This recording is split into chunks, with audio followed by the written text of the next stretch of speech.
ونصلي على الحبيب ونشوف الفيديو بتاع النهارده. جميل جدا وبسيط جدا جدا.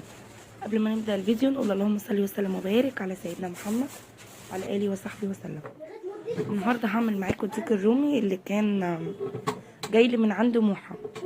بصوا انا بعمله الساعه 7 المغرب دلوقتي، والله العظيم زي ما بقول لكم كده. نزلت ورحت عند امي ورحت السوق، وبصوا قضيتها كده شنكحه، وكنت مطلعاه من بالليل عشان يفك، ورجعت عملته مفيش اي مشكله. قبل يعني هحكي لكم ايه اللي حصل، بس هقول لكم التتبيله اللي انا عملتها.